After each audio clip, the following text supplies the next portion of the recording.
parable here, Jesus' story. Now, if you want a handout, we've got these handouts which they're not really crib sheets, but they might just help you follow or help you remember later on. If you haven't got one of those, I'm sure if you put your hand up discreetly, someone would kindly place one into your hand. Well, I wonder what you made of that story that Jesus told. He's the master storyteller, isn't he, Jesus? He really knows how to tell a good, compelling story. A lot of his parables are homely tales about birds and about growing crops and about long-lost children. Stories that feel comfortable to retell in church and to teach the children and so on. And he tends to pluck illustrations from all over the place, Jesus, doesn't he? He's got the art of telling stories to this wonderful point now where he can just reach out with great heartwarming effectiveness to the lost and to the broken, and he can draw them in. They love to listen to these stories, and they're coming and they're hearing these wonderful things about this God who is like a father who longs for these lost children to come back and rejoices when he finds them. And God is so good, and we see them as so compelling, but simultaneously he sticks the knife in, doesn't he? Woo. How does he do it? He's a genius.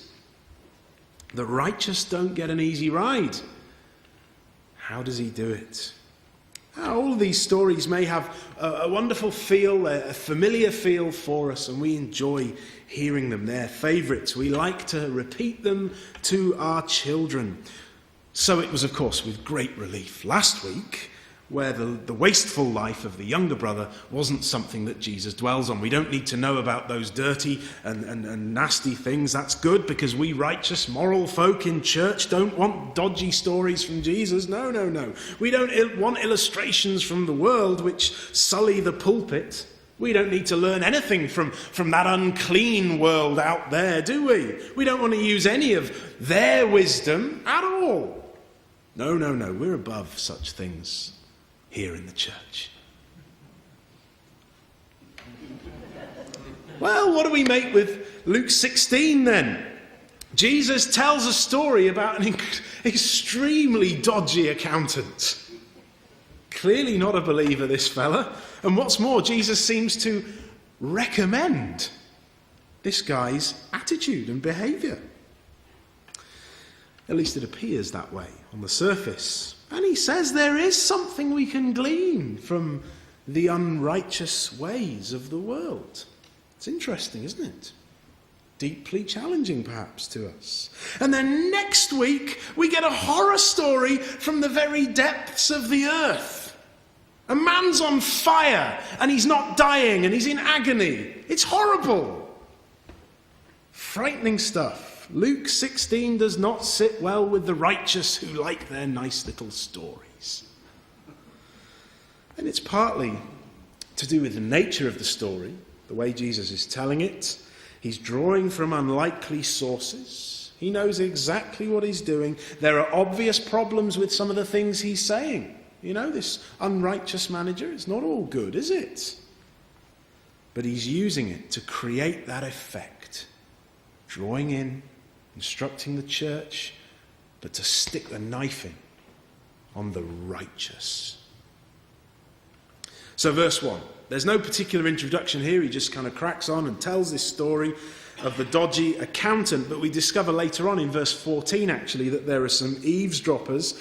And it may well be that they're the guys that Jesus is really speaking to. And the horror story for next week is primarily for those eavesdroppers, the righteous, as we'll see.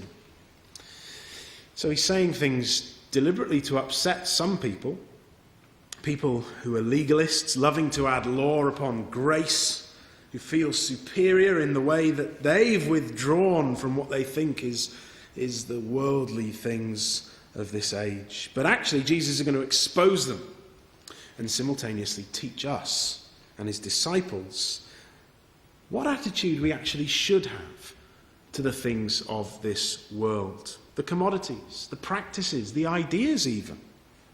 and the stories of the world around us.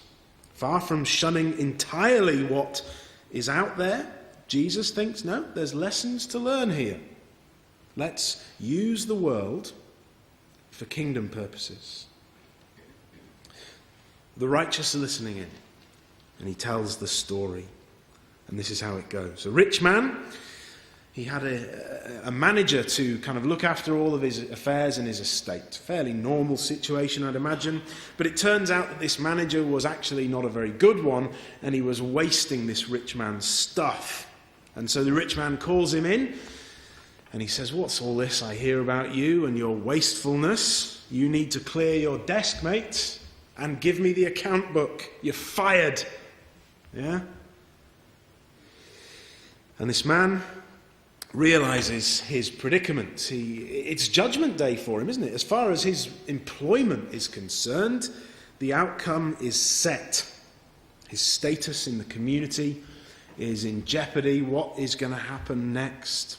And that's what he thinks to himself. In verse 3, he sort of has this internal conversation. What should I do? Since my master's taken my job from me, I'm not strong enough to dig. You don't really feel sorry for him here, do we? And I can forget begging. I'm too ashamed. But he knows what's coming.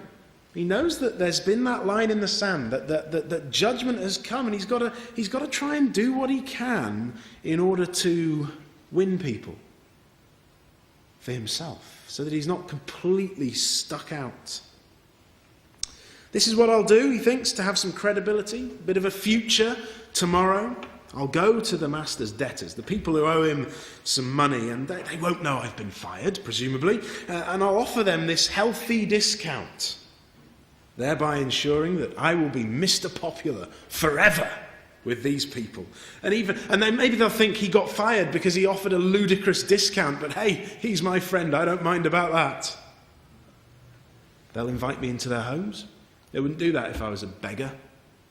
But if I do this, it's good for them financially. They're going to view me well, and it's going to be okay for me after I lose my job. They'll invite me into their homes, and they'll feed me. Yes, it's a little bit illegal, a little bit dodgy. Yes, whatever. I kind of imagine him doing all this under a kind of bricked-up railway arch somewhere, you know. So he summons the debtors. Verse 6, this is what he says. "How much do you owe?" First guy comes in, and he says, I owe 100 measures of oil. I'll tell you what, my friend. Just today and today only. Let me tell you, it's a good job you turned up today. I'll sort you out, sunshine. Pay a little bit of cash up front, 50% discount. How does that sound? Here's my card. Don't forget me. Yeah, I gave you the discount. And if you look carefully here, the guy's actually really clever. He doesn't doctor the books himself. He asks the debtor to rewrite the bill. You know, when the Serious Fraud Office come knocking on his door, hello, hello, hello. Wasn't me. That's not my handwriting. You see? He's clever. So the debtor's taken in. He agrees to it. Very nice, you're a good man. Must have you round for dinner next week. You scratch my back, and I'll scratch yours and all that.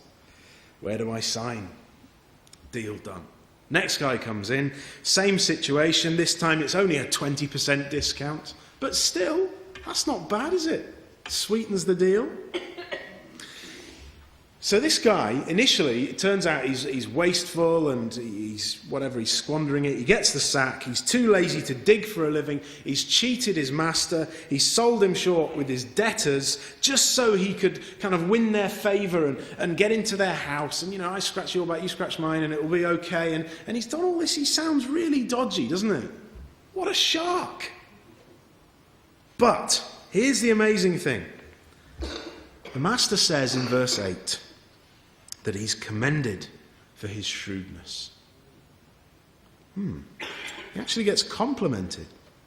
Furthermore, Jesus then goes on and says that the sons of light, it's us, the Christians, the sons of light should learn from this, the children of light should learn from this man of darkness, and there's something there in his attitude and actions that we need to, Learn from this guy. How could Jesus possibly commend that dodgy dealing? How could he possibly think there's anything that could be a lasting example for us in the church? Well, let's keep looking on, because otherwise we'll be banging our heads on the pews thinking, what's it all about? So paraphrasing from verse 10, he's saying there, if you're good with a little, it seems logical that you'll be good with a lot. But if you messed up with a little, then it seems likely that you'll also mess up with a lot. Verse 12, if you've not been faithful in that which is another's, who's going to give you that which is your own? In other words, God is giving you stuff on loan now. He's giving you a little bit. God has lent it to you. And if you can't do well with that now, then what's going to happen when it comes to the inheritance? God's going to give you the earth. Why would he do that if you're rubbish at managing what you have now? And here's the thing. This is the kind of heart behind it. What you do and your attitude to the things that you have now shows where your heart truly is. That's what Jesus is getting to here. And if we are really aware of the deep reality of tomorrow, and we don't know when the Lord comes back, but we know he will. If we are aware of the deep reality of the judgment that is to come, then like the manager, we're going to act upon that and use what little we have now in order to gain people for then. Do you see? He secured a better future by winning friends. And then this whole thing culminates in that famous sentence in verse 13. I think maybe if you've been around church, you've probably heard this a million times. You cannot serve God and money. So how do we view what we have now? What our resources are for? That's the issue. And with this eternal perspective, with this judgment before us, that's what the guy losing his job's all about. This is a line in the sand. It's everything changes tomorrow. With an eternal perspective, the story now has a cutting edge that we need to consider. If we're a follower of Jesus here tonight, what do we think our resources are for? The things we have in the world. There is a specific purpose for them, and that is to use our resources to win people. That's the link to the story with the dishonest manager. Now, he did it in a very dodgy way, of course. Jesus teaches against stealing and dishonesty and so on elsewhere. That's not the point. We can't get distracted by that tonight, but there's the caveat. We acknowledge, yes, he teaches against that. Jesus doesn't commend his actions. He commends his shrewdness. Verse 8. The master commended the dishonest manager for his shrewdness. How he used his resources in the light of the future is something that was good in this story. He had an attitude to his possessions and to wealth which spilled over into activity which was focused on winning people for tomorrow. It's not a story about the morals of business or the workplace, just not the way that Jesus applies it. And he turns and he says to his disciples in verse 9, use what you have now, because that's all going to fail, right? God's given you a whole load of stuff now. That's all going to perish and spoil and fade. This unrighteous wealth, these resources are going to fail. You can't take those with you. They will not last. But if you use them now to make friends for the future, they're people you can take with you. If you point them to the Saviour, if they come to know the saving work and power of Jesus now, then they'll be secure for the future. That's how we're to use our resources. The one thing you can take with you is other people. And when we use our resources in this way and we give up whatever it is we give up, we may find that on that day we enter into glory. Those people become our welcoming committee. Thank you for using what you had, in order to preach the gospel to me and point me to Jesus, because now I'm here. So there's a big question in this passage, in this story, over how we view the stuff of the world, this passing age. What is it for? What is the money and objects and the cultural artifacts, the buildings, the resources of this world? What is everything for? And Jesus uses a particular word to describe these resources.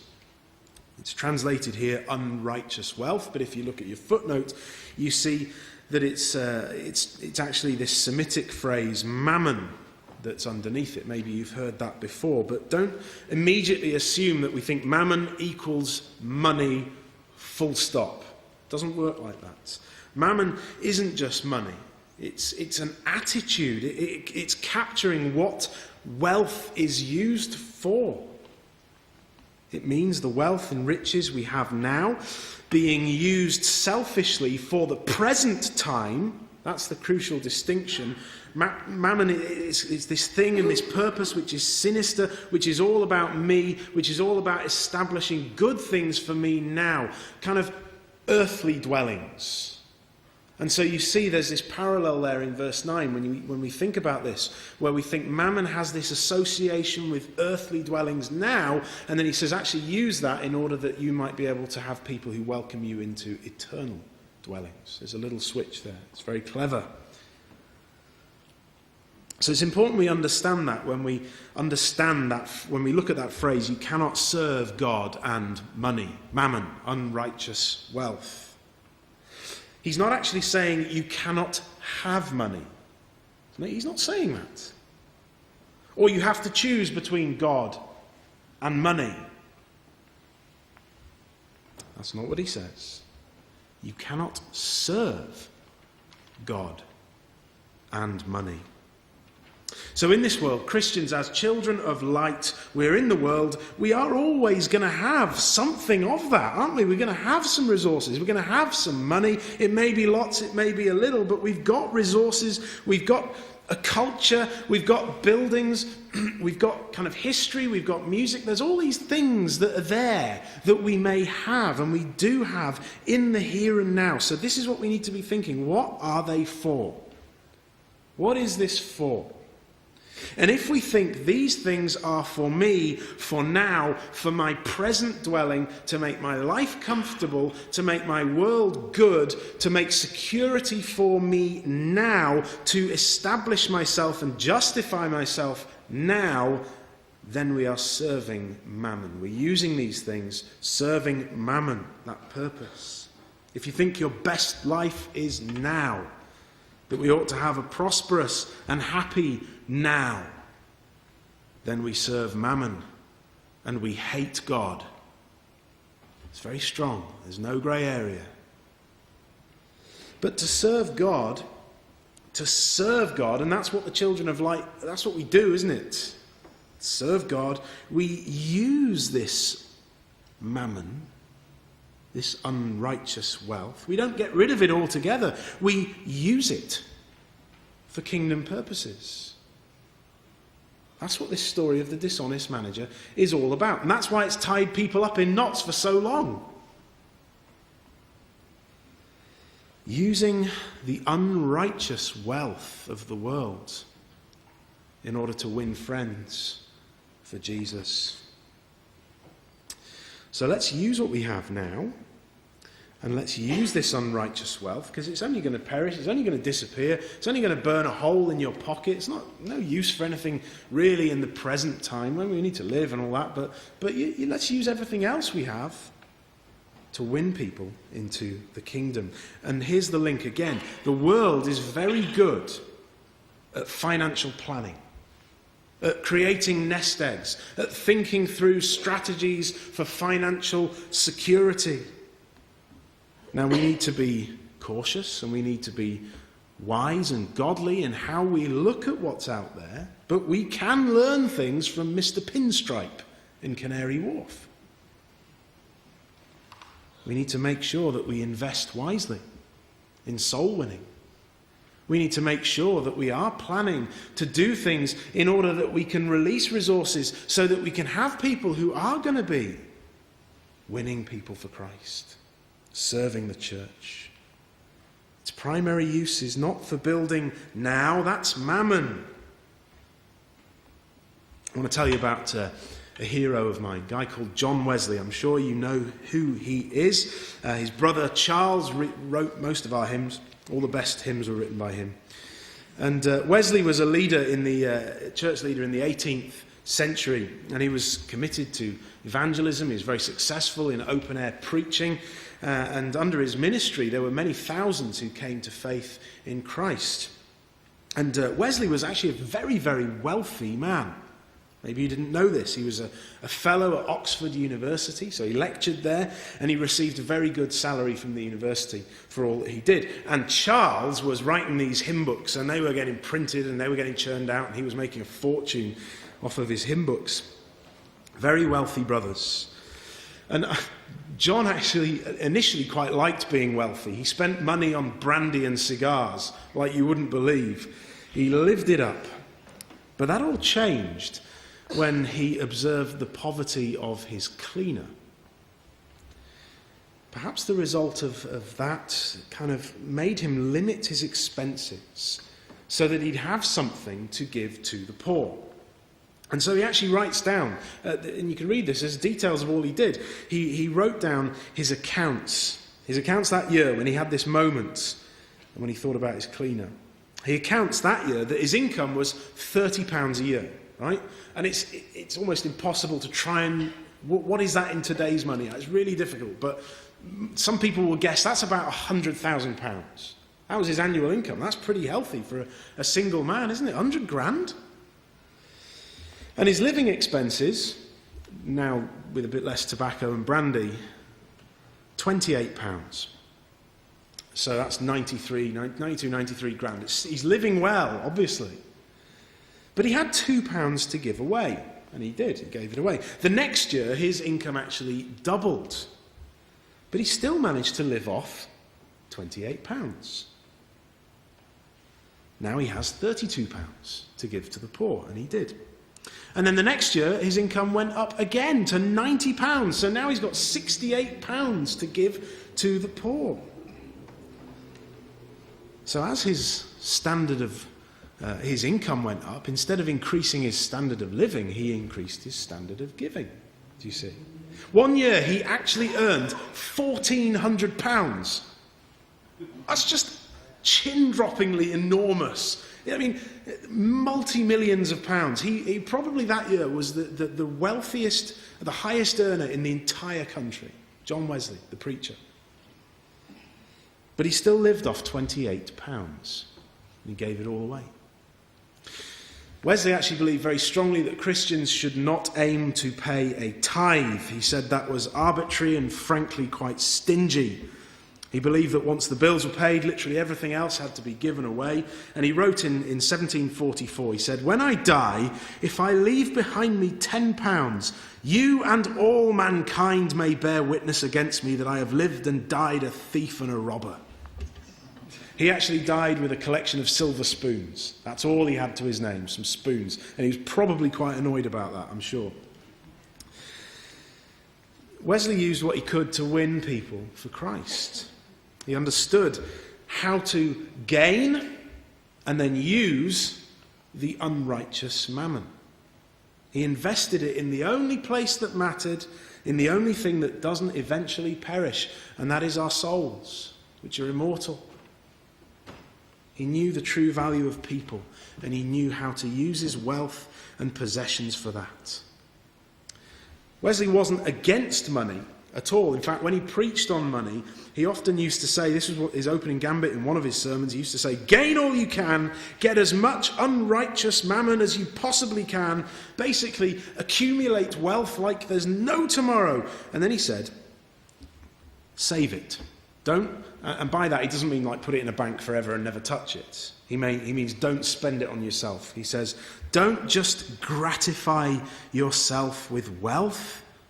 Don't buy expensive foods or clothes. What's the point of that? Live as humbly as you can. Why would you spend money gratifying these desires if you considered that to gratify them is also to increase them? Nothing can be more certain than this. Daily experience shows that the more they are indulged, they increase the more. It's very wise, isn't it? The more we indulge those desires, the more they increase, and they need feeding. So he says, gain all you can, then save all you can. And thirdly, he said, give all you can. Not at 10%. That's the bare minimum, Wesley said. There's a story of one church that Wesley was in, and somehow he got hold of information about one man in the church who gave less than 10%. I mean, don't worry, that's never going to happen. I don't know what the accounts are here, and I want it to stay that way. But he said to this man, he said, your heart is undoubtedly set upon your gold, and it will eat your flesh like a fire. Woo. That was John Wesley. Jesus is teaching the church here how we can learn from the world something about wealth and our attitude to using it wisely. The children of the world are experts at making money, at winning friends, investing in what they think are the right places as far as they're concerned. And we, the children of light, we need to get on this. We need to learn. See how we can do it, to gain all that we can and invest it. I had a coffee with a leader from another local church recently. I won't say who it was, but he told me about how in his before he went into the ministry, he was doing a good job, earning well, and he's earned a bit of money, and he's bought a row of houses up in the north of England. Not to feather his own nest, but because he rightly believes you can work hard and earn as much as you can, and he wants to use that for the church. And his intention is that in time he wants to have these properties, and the rental income will earn him enough that he then doesn't need to draw his salary from the church.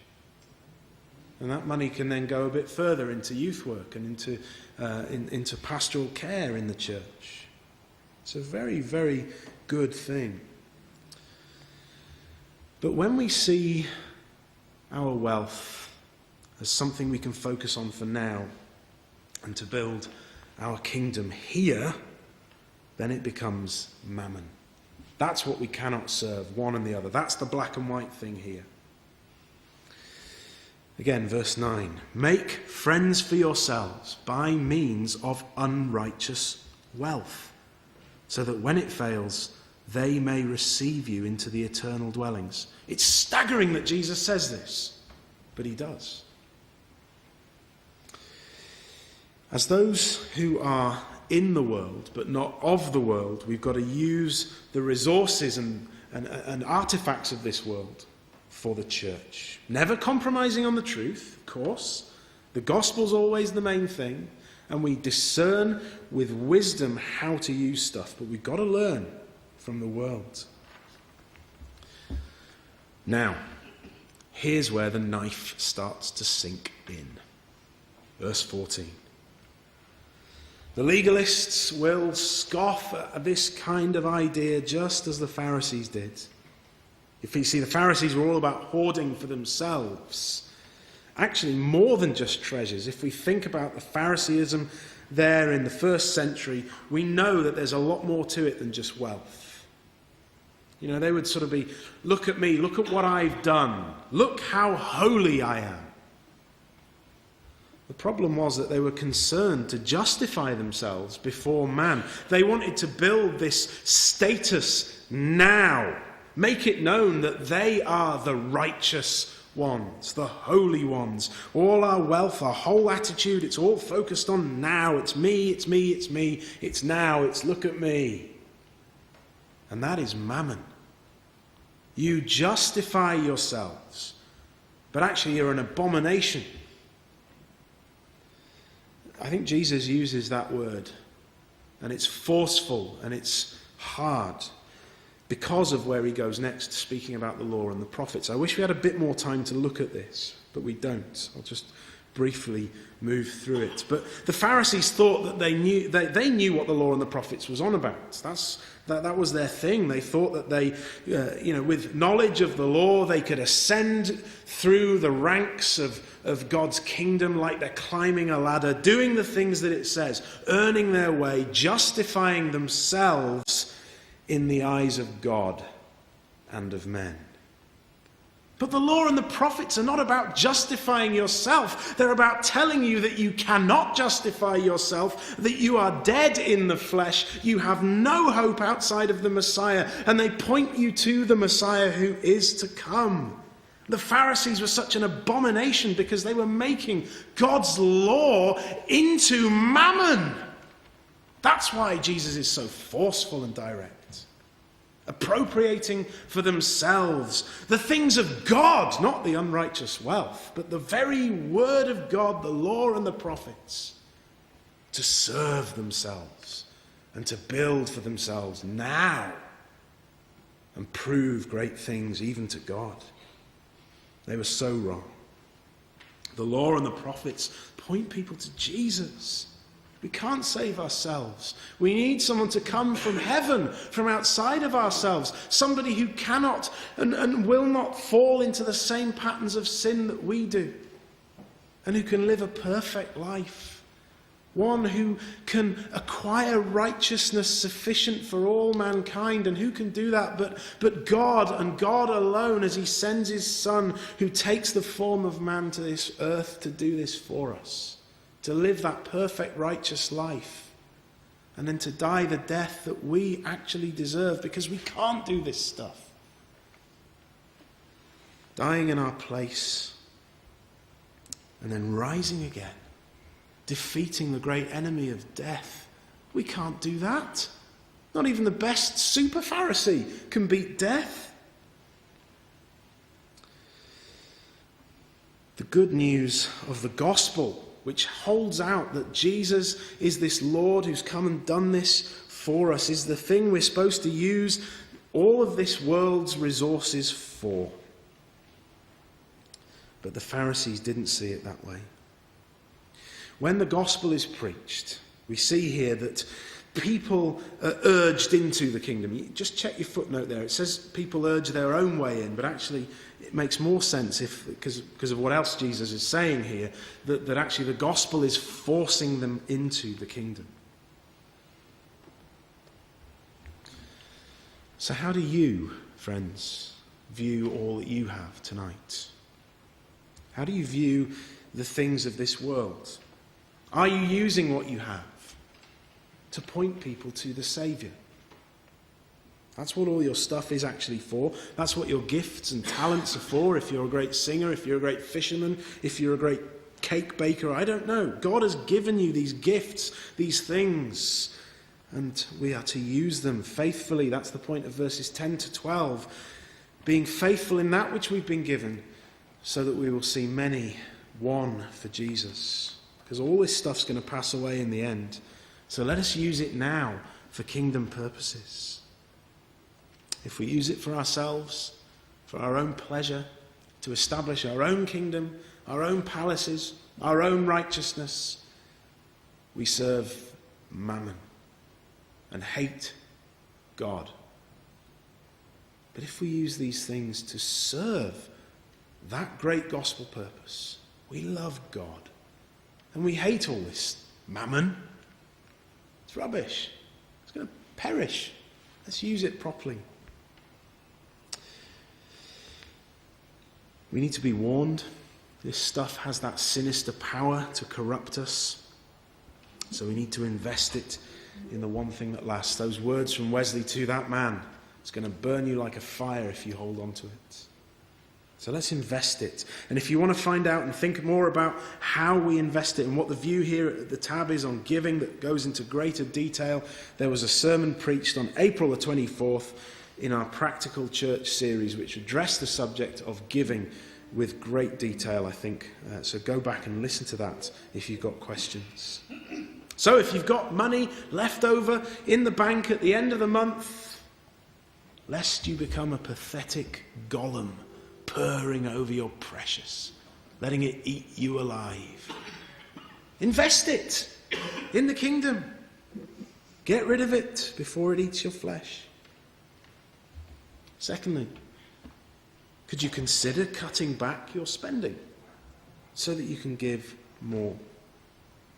If you've just been lucky enough to have a pay rise, I dare say it's not going to be like Wesley's, but if you've been lucky enough to have a pay rise, can you think, rather than adjusting your lifestyle, adjust your giving?